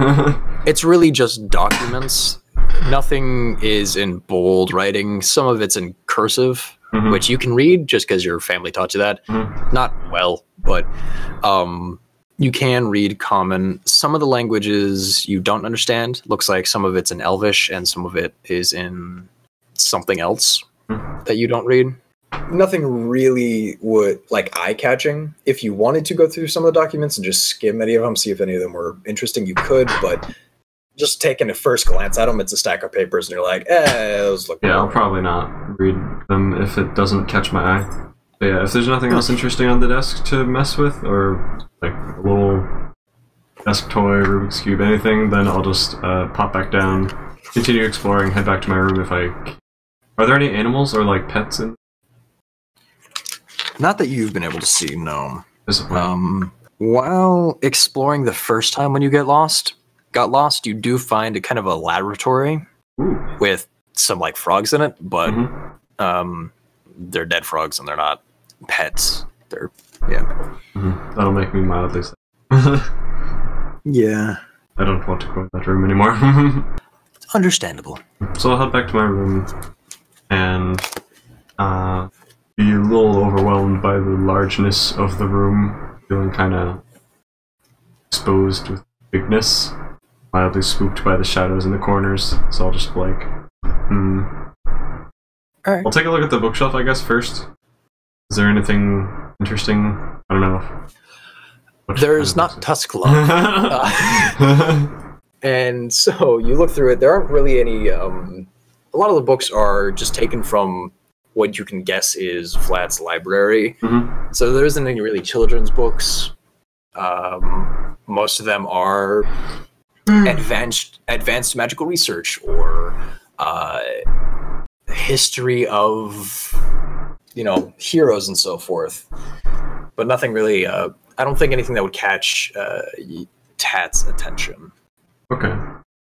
Well, in that case, I'll just kind of hop up onto the bed via the ladder or stairs or whatever. And how many pillows are there on the bed? Or cushions of A any lot. kind? There are like, for whatever reason, there are more pillows than there need to be pillows on this bed. There's 10 pillows for whatever reason on the bed. But hey, you know, there are 10 pillows. I will, since this room is like huge and cavernous for a small little halfling girl, I'll just kind of bunker up in one little corner of the bed beside the wall, or assuming the bed is pushed up against the wall, right? It can be. It is now. Okay. I didn't know if the bed is like in the center of the room or in the corner. I imagined it in the corner. So I'll just like kind of push, like curl myself into the corner, get some of the pillows and like form them into like a little shelter around me to make like a much smaller and cozier space. Feels more protected. And I'll just kind of curl up in there. Maybe ask me and to a little stack of house of cards in the other side of the room while I'm trying to fall asleep and play a little lullaby that I used to learn. I don't know, and slowly go to sleep. Alright. I think I went to sleep with my jelly stained clothing, so I'm gonna get the sheets jelly as well. Okay. I'm gonna need another bath. It'll be fine. Melly is gonna hate me. It's fine. It's not the worst thing to happen. Speaking of the worst thing to happen, go and make a wisdom saving throw. Okay, oh boy. That is a 14 plus 2. 2. You sleep soundly in the night, and you waken in the morning. Well rested. A little bit sticky, but well rested. Dang it. EJ is annoyed. That's fine. That's fine with it. EJ, I don't like this. Yep, Clean freak. So, what's the lighting in this room like? Were there candles or anything, or is there just like sunlight streaming through the shutters or something? More or less, it's sunlight through the shutters. Again, with Garethil, it is fairly well advanced, so there is electrical lighting. Cool. There's lightning in a tube here, which is strange. That's fancy. Lightning in a tube? Yeah. I like it. And it's just a light bulb. It is now Thursday. Vlad does come up to your room after a little while and basically, to kind of, again, for the sake of brevity, I'll go ahead and go through this here fairly quickly for you. He sees that you're covered in jelly. He's like, all right. Let's go get you cleaned up. And, he calls one of the maids, and the maids do come and clean up the bed as well. I'm sorry, I'm not usually this messy. It's just I'm not used to having that kind of food that doesn't come off of your hands. It is perfectly all right. It happens to the best of us. It's happened to me before. And he kind of gives you his... Has it? That's funny. I thought adults knew how to do everything. You'd be surprised. That's Bluewings for talking. You do go clean yourself up with the help of one of the other maids. Not Nyla. She's done. Nyla has been told to clean your room. Oh no! Yes. Oh, she's gonna hate me so much. It's okay. She's just doing what she's told at this point. So you clean yourself up. You get some new clothing on, and Vlad asks you to go join him in the living room area of his home. You do remember where that is from where Curly had been staying when you had first come to the home. And Vlad does kind of like sits down. He's drinking a cup of coffee when you enter. So I thought it would be best if I explained to you exactly what will be happening tomorrow. Oh, for my concert? Yes, for the concert. I had been tasked by my colleague. His name is Tridum. He is a noble as well, and he's holding a house party. He asked me to bring some entertainment for the party, as well as a gift, of course. But he asked me to provide entertainment, and so instead of hiring one of the really fancy and honestly not as great performers that would be found in the district below or the noble district up here, thought it'd be best to go down and find one who is performing for their life. For example, you. So, I am more or less hiring you without paying you actual money, and I do apologize. It is a little cheap of me, but giving you a place to stay and helping you find your family. Oh, that's okay. This has been the best night's sleep I've ever had. So, I mean... That is fantastic. Yeah, it's better than I would have had before. This is more than enough. Perfect. I'm glad to hear it. So, have your people found my parents yet? Oh, yes, I'll get to that momentarily. The short answer is not yet, and I'll get into the long answer momentarily. But starting tomorrow night, you, myself, and a colleague of mine will be heading towards Tridum's home to go to his party. And, of course, I'll introduce you, and you will get set up to play some music. And then I will be taking care of some things inside of his home. For business standards, of course. So as long as you keep the party entertained, we should be all set to go. Now, into the important topics. Oops, sorry, God. So you need to make sure that no one walks in on your business meeting or something? More or less, yes. Okay. Which is... So you won't hear me play? I will hear the beginning of it, and then eventually once our business does start, I will have to walk for the business, and if... Okay. I'll play another one for you when we get home, then. Perfect. That'll make my night. So on to the important business, your family. I did have men asking around and searching the city yesterday, as well as the majority of the morning today, and as of this exact moment, we have not found anything of your family being here in the city. I had a couple of men go by. I'm assuming you would have told him. He would have asked before where your caravan had been attacked, and I'm assuming you would have told him. I had some men go by where your caravan was and search around there as well. They have yet to get back to me, but hopefully they will bring back some information before tonight and or before the party tomorrow. But as of right now, I do apologize. We do not have much more information. Okay. Well, thank you for trying. Absolutely. I don't know where they are. Do you think they're okay? I believe they are okay. They will be okay. Okay. I trust you. Glad to hear it. And with that is all I really had planned for the Thursday. Was there anything you wanted to do either in the city or in the house? Well, if he offers me some free time, then I could maybe explore the district, I guess. Yeah. See the sights. Yeah, you're more or less free to do whatever you feel. Did I see any fountains or anything from my window? Yeah, you would have seen a few. One of them is in the palace grounds, which you won't be able to get to. But where's the adventure? Can sneak in there and toss in a copper piece and be like, I wish for something. I wish my parents were back. And then the palace guards come in after me, and I'll be like, oh, hi. Oops. I wish they were gone.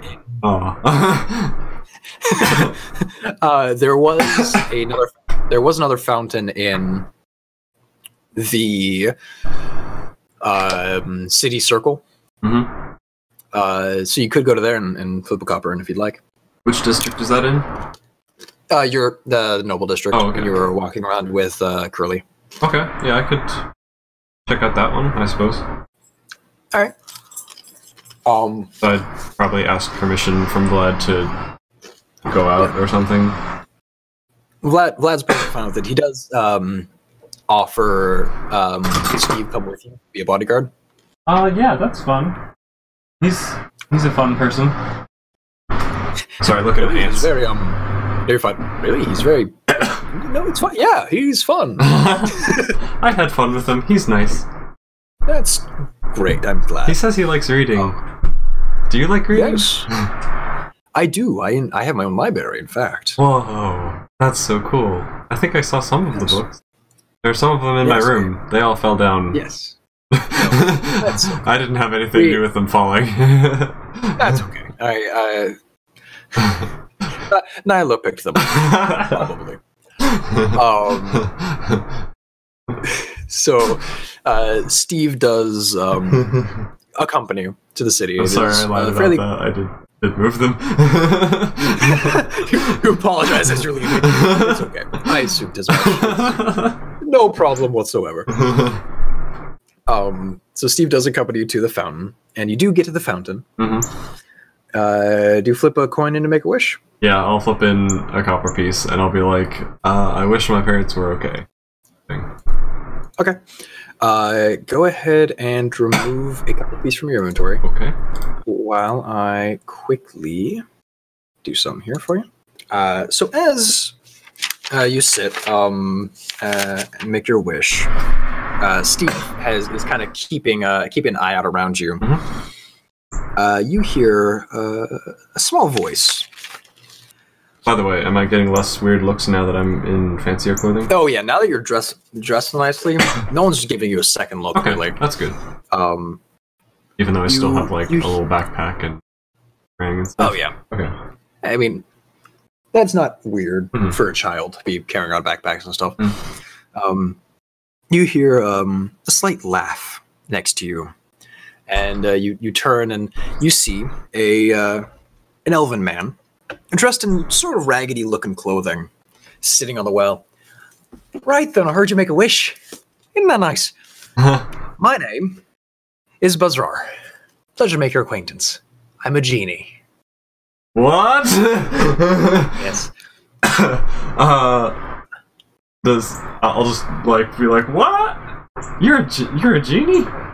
What's a genie? Yes. Miss. Is that like a prick? I don't think so. But I do definitely know some pricks. They're strange. They look weird too. But besides the point, no. Genie's a little bit different. I grant wishes. And can cast magic. And he flails his hand, and you see your copper piece lift out of the water and back into your hand. Go ahead and keep that. It'll be your first wish for free. Oh. So your wish was for your family to be all right, yeah? Uh-huh. Oh. I'm worried about them. I don't know where they are. Oh, that's a shame. Does Steve have any idea that I'm talking to this person? Does he see him? He hears you talking, and you see him turn around for a second, and then turns back and looks back, keeping an eye out around you. Oh, he just doesn't care that I'm talking to myself. He's like, it's just a little girl. Okay. Right. Let me see here. What's your family's name? My dad's name is Walter, and my mom's name is Gina, and they're both halflings like me. Okay. Did you come to the city with them? No. I was on a caravan to the city with my family, and then I lost them, and I don't know where they are. I thought they would be here. Well, let me see here. What's he look like, by the way? I'm just imagining Will Smith. He is an elven man, from what you can see here. Paler skin. He's wearing some raggedy clothing. Not poor looking, but definitely not fancy. There isn't. He doesn't stand out a lot. In fact, if he walked away, you probably wouldn't remember what he looked like, for whatever reason. But currently, as you're looking at him now, he is he's not well dressed, but he looks fairly attractive. You can't tell his age as he is an elf. But his face kind of shifts. I don't know. It's hard to explain how a face doesn't look like a face, but he looks like a face. Does that make sense? Okay, good. Let's see. Maybe I do need those glasses after all. So you know how trying to remember a face in a dream is weird? Mm-hmm. It's kind of like that. That's what his face looks like. Mm-hmm. So like, okay, well, give me a moment. He puts his hands together and underneath his chin, and he closes his eyes and he focuses for a second. Well, very sorry, little miss, but I can't grant your wish. Your parents are already as good as they can be, I guess you'd say. They're already okay? In a sense, yeah. Oh. Well, then I just need to find them. You know where they are? Yeah, they are... And he puts his hand on his chin again and he closes his eyes. Well, not exactly. I definitely know they're not here. They are... They're not at the city? No, they're not at the city. They're exploring, in a sense, I guess you could say. Oh. But they're not here in the city. I do apologize. Oh. Do you know how I could find them? I have some ideas. Are they looking for me? Not consciously. They're doing it subconsciously. They're looking for you without actively looking for you. Does that make sense, little one? It's just part of their instinct to look for you right now. They are trying to find you. But they are trying to find you, but they're not exactly... I don't know how to explain it. I'm sorry. It's a weird little paradox of emotions in it. I guess that is the length of the wish, isn't it? Huh. How do I get to them? Well, I guess adventure is the best option you have. How about this? I know that there is a diplomat and a paladin that may be able to help you out. What's a diplomat? Well, they talk to people. They make all fancy talk and make people happy and all that. Kind of like how you do with your music. That makes sense. Don't even question how he knows about your magic, Mm-hmm. about your music. So he's a magic boy. I don't know. He's a genie. It makes sense. I'm just trusting that he knows about my parents too. Oh yeah. If you meet a dinosaur man and a dragonborn, ask them for help. Okay, I'll pull out a little pad of paper and write Dinosaur Man and Dragonborn. And that'll help me find my parents? Well, they will. They'll help you find your parents and keep you safe. Okay. Because there are things in this world that are not very kind. Well, I'm off. I've got to go get ready for a party. You have a wonderful evening, little girl, and I will... Okay. Thank you. See you eventually. What's your name? And... Buzzrar. Buzzrar. And he begins to disappear. Infinity and beyond. Basically, yes. He begins to disappear into a puff of smoke, and he's gone. Wow. He's cool. But I'm confused. That's about right. And then I'll ask Steve. Steve, what do you think? Huh? What do you think about my parents? He gives this... He furrows his brow. I mean, it makes sense that you have parents. That's how people are made. He's not very bright, from what you can tell. Did you not hear Buzzrar? No. Huh. It's an imaginary friend. I remember I had an imaginary friend at one point. His name was Gary. Tell me about Gary. He gets this far off look. He gets this far off look and starts explaining Gary. Yeah. I can't wait to hear about Gary. And with that is more or less all I had planned. Okay. Is there anything else you wanted to do in the city?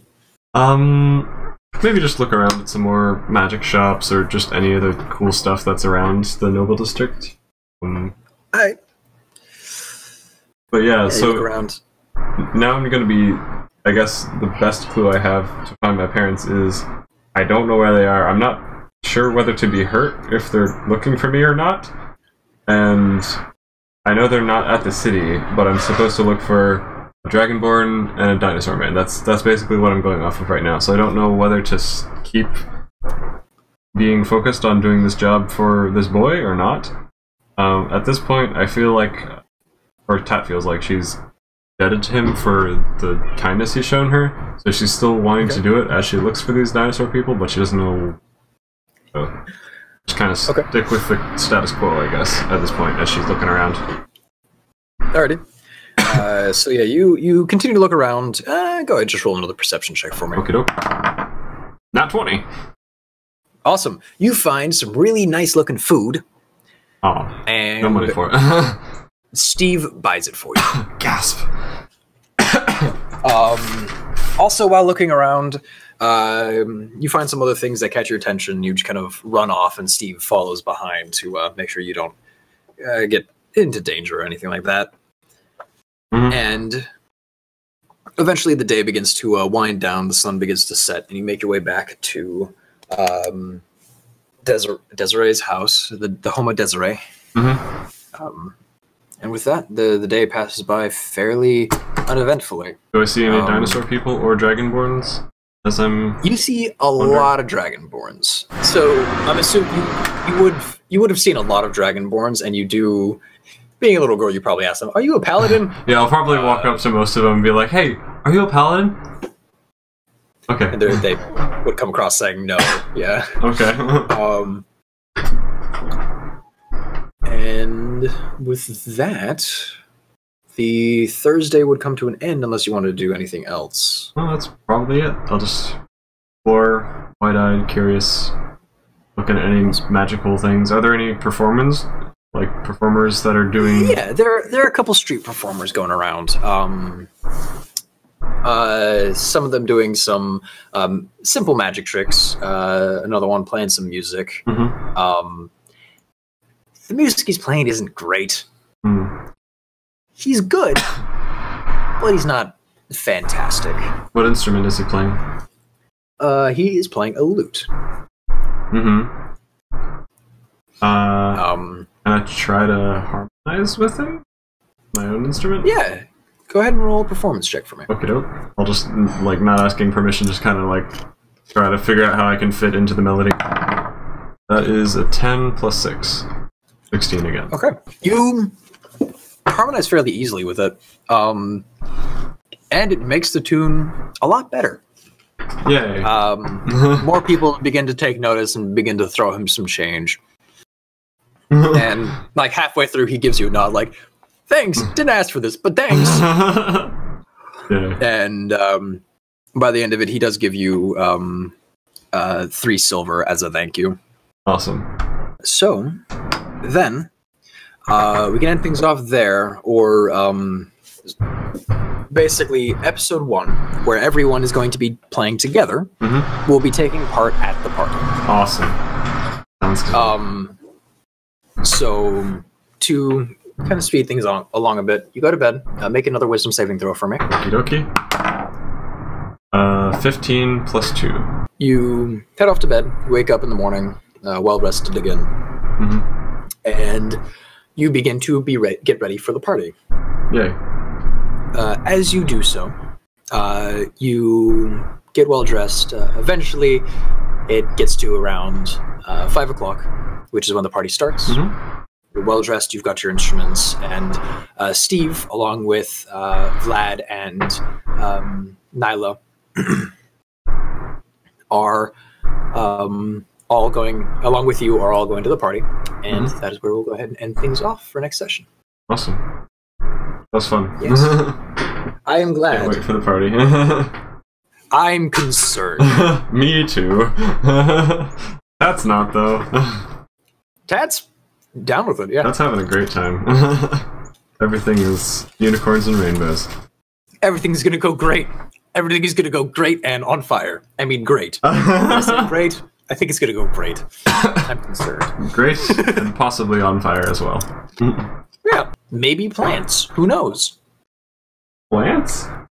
Instead of fire? Yep. Instead of fire. Or maybe plants on fire. Or maybe fire plants. Who knows? What? I'm fine. You good? I'm fine. That wasn't smart, but I'm fine. I actually have a little journal that I was gonna write in. That's like very tiny for tap. Nice. And I also found a 4-leaf clover, and I was going to press that in there. And I'm going to be like, wow, I found a 4-leaf clover, if there's any grass at some point. I'm excited for this. Me too. This is all going to go, like, campaign-wise, this is all going to go super well. I'm super excited for this. Yay, I can't wait.